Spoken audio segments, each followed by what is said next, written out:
নমস্কাৰ বন্ধুসকল, আপোনালোকে ইতিমধ্যে গম পাইছে অসম লোকসেৱা আয়োগৰ ফালৰ পৰা APHCৰ ফালৰ পৰা দুটা চাৰ্কুলাৰ দিয়া হৈছে। এটা হ'ল Assam power distribution company limited APDCLৰ ফালৰ পৰা দিছে 69টা পোষ্ট। আজি এইটোৰ বিষয়ে আলোচনা কৰিম।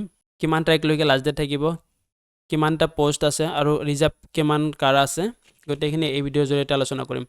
আপোনালোকে ইতিমধ্যে গম পাইছে এটা ভিডিঅ' অলৰেডি আপলোড কৰিছোঁ, সেইটো হ'ব AECGLৰ। ইয়াৰ কাৰণে 61টা পোষ্ট আছে। মই এইটো ভিডিঅ' অলৰেডি বনাইছোঁ, মোৰ ইউটিউব চেনেলত আছে। আপোনালোকে যদি ভিডিঅ'টো চাব বিচাৰে তেনেহ'লে ইয়াত আই বটনত দি দিছোঁ, ইয়াৰ পৰা আপোনালোকে চাই ল'ব। ইয়াৰ লগতে জনাই দিব বিচাৰোঁ, আপোনালোকে যদি APDCLৰ চিলেবাছখিনি চাব বিচাৰে তেনেহ'লে চেনেলটো ছাবস্ক্ৰাইব কৰি ৰাখক আৰু বেল আইকনটো দবাই ৰাখক। মই নেক্সট ভিডিঅ'টোত APDCLৰ যি চিলেবাছ আছে সেইখিনি আপলোড কৰি দিম আৰু AECGLৰ কাৰণে কি চিলেবাছ লাগিব, যিখিনি চিলেবাছ লাগে মই গোটেইখিনি আপলোড কৰি দিম। ইয়াত চাওক, Assam electricity grid corporation limited, এইটো AECGL, ইয়াৰ কাৰণে সম্পূৰ্ণ ভিডিঅ' বনোৱা আছে, আপোনালোকে চাই ল'ব। এতিয়া আলোচনা কৰিম APDCLৰ কাৰণে। ইয়াত চাওক পোষ্ট ডিটেইলছখিনি দিয়া হৈছে। এছিষ্টেণ্ট একাউণ্ট অফিচাৰ, এইটো নামো AAO হ'ব আৰু গ্ৰেড 3 পোষ্ট। অ'পেন কেটেগৰীৰ কাৰণে চাওক টোটেল 36টা আছে, তাৰ ভিতৰত 13টা পোষ্ট ৰিজাৰ্ভ ফৰ ওমেন, ফিমেলৰ কাৰণে ৰখা হৈছে। আৰু OBC MOBCৰ কাৰণে টোটেল পোষ্ট 13, ইয়াৰ পৰা 4টা পোষ্ট ফিমেলে পাব। ৰিজাৰ্ভ ফৰ TT আদিবাসী, ইহঁতৰ কাৰণে 6টা পোষ্ট দিয়া হৈছে। HCৰ কাৰণে 6টা আৰু STPৰ কাৰণে 5টা আৰু STHৰ কাৰণে 3টা পোষ্ট ৰখা হৈছে। আৰু এনেকৈ টোটেল 69টা পোষ্ট দিয়া হৈছে। যদি ফিজিকেল হেণ্ডিকেপ আছে সিহঁতৰ কাৰণেও 4টা পোষ্ট ৰখা হৈছে আৰু এক্স ছাৰ্ভিচমেন যদি থাকে সিহঁতৰ কাৰণে 4টা পোষ্ট ৰখা হৈছে এই 69 পোষ্টৰ ভিতৰত। ইয়াৰ তলৰ পিনে দেখুৱাই দিছোঁ পে স্কেলটো চাওক আপোনালোকে, 25,000 টকাৰ পৰা আৰু গ্ৰেড পে 11,000 টকা আৰু পে বেণ্ড 3ত আপোনালোকে চেলাৰী লাভ কৰিব। এইখিনিত কোৱা হৈছে আপোনালোকে লাষ্ট ডেটৰ আগত এপ্লিকেশ্যনখন ফিল আপ কৰিব আৰু লাষ্ট ডেটৰ আগত এপ্লিকেশ্যন ফিজ যিমান আছে সেইখিনি দি দিব লাগে। ইয়াত কৈছে the candidate must B N Indian citizen, Indian citizen হ'ব লাগে আৰু এমপ্লয়মেণ্ট এক্সচেঞ্জ ৰেজিষ্ট্ৰেশ্যন কাৰ্ড থকা হ'ব লাগে। যদি আপোনালোকে এমপ্লয়মেণ্ট এক্সচেঞ্জ কাৰ্ড কেনেকৈ বনাই ভিডিঅ'টো চাব বিচাৰে তেনেহ'লে মোৰ ভিডিঅ' ডেছক্ৰিপশ্যনতো আছে, লিংক আছে, তাৰ পৰা আপোনালোকে চাই ল'ব পাৰিব ভিডিঅ'টো। আৰু যদি পুৰণা হৈছে তেনেহ'লে আপোনালোকে ৰিনিউ কৰি ল'ব এমপ্লয়মেণ্ট এক্সচেঞ্জ কাৰ্ডটো। এতিয়া 6 নম্বৰ পইণ্টটোত চাওক আপোনালোকে, educational qualification, bachelor degree in arts, science, commerce, যিকোনো এটা ষ্ট্ৰীমৰ পৰা পাছ কৰা হ'লে হ'ব, উইথ মিনিমাম 55% মাৰ্ক লাগে।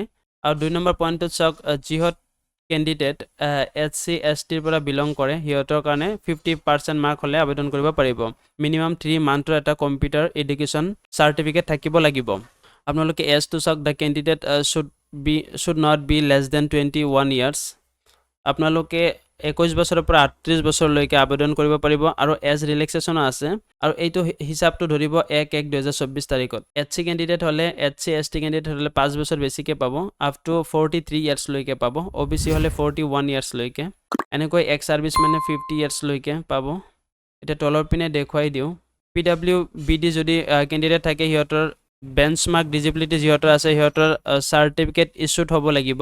Government employee of the state of Assam, যদি গভৰ্ণমেণ্ট অফ এমপ্লয়ী আছে তেনেহ'লে ন' অবজেকশ্যন চাৰ্টিফিকেট লৈ তাৰপিছত এপ্লাই কৰিব লাগিব।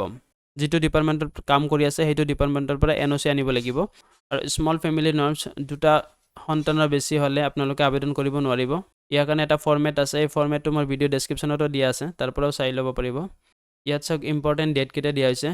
ষ্টাৰ্টিং ডেট হ'ব 15/6/2024 তাৰিখৰ পৰা 14/7/2024 তাৰিখলৈকে আৰু পে'মেণ্ট কৰা লাষ্ট ডেট থাকিব 16/7/2024 তাৰিখে।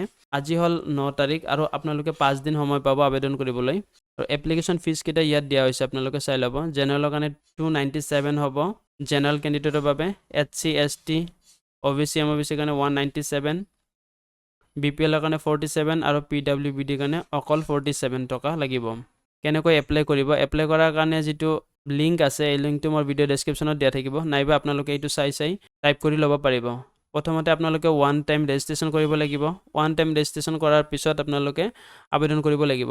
1 টাইম ৰেজিষ্ট্ৰেশ্যন কৰাৰ সময়ত আপোনালোকে যিমানখিনি ডকুমেণ্ট দিব গোটেইখিনি ডকুমেণ্ট আপোনালোকে শুদ্ধকৈ দিব। ইয়াৰ পৰা আপোনালোকৰ কিছুমান ডকুমেণ্ট এপ্লাই কৰাৰ সময়ত অট'মেটিকলি গুচি যাব। আৰু ইয়াত ডকুমেণ্টখিনি চাইজখিনি দিয়া আছে, ফটো 50 KB পৰা 200 KB ভিতৰত হ'ব লাগিব আৰু পুৰণি হ'ব নালাগিব, 3 মাহৰ বেছি। এনেকৈ ছিগনেচাৰটো 50 KB পৰা 200 KB ভিতৰত হ'ব লাগিব। এনেকৈ আপোনালোকে ডকুমেণ্ট কেইটা যেতিয়া আপলোড কৰিব তেতিয়া চাই ল'ব ৰাইট সাইডত MB কিমান MB লৈকে একসেপ্ট কৰিব বা কিমান KB লৈকে একসেপ্ট কৰিব এইখিনি চাই ল'ব আৰু বাকি যিমানবোৰ ডকুমেণ্ট আছে এইবোৰ PDF ফৰমেটত বনাই দিব লাগিব 200 DPI গ্ৰে স্কেলত আৰু ইয়াৰ কাৰণে চাওক এটা জোনত কিছুমান ডিস্ট্ৰিক্ট একলগ কৰি দিয়া হৈছে যেনেকৈ শিলচৰত হাইলাকান্দি কৰিমগঞ্জ কাছাৰ দিয়া হৈছে এনেকৈ কোকৰাঝাৰত বঙাইগাঁও চিৰাং ধুবৰী গোৱালপাৰা কোকৰাঝাৰ সাউথ চালমাৰা এনেকৈ আপোনালোকে জোনটো সিলেক্ট কৰিব লাগিব যদি আপোনালোকে এই ডিস্ট্ৰিক্ট কেইটাত বা কৰে তেনেহলে আপোনালোকে কোকৰাঝাৰ জোনটো সিলেক্ট কৰিব লাগিব এনেকৈ জোন কেইটা সিলেক্ট কৰি ল'ব আপোনালোকে যদি চাকৰি বিচাৰি আছে বা চাকৰিৰ প্ৰতি ইন্টাৰেষ্ট আছে তেনেহলে চেনেলটো সাবস্ক্ৰাইব কৰি কাষত থকা বেল আইকনটো দবাই ল'ব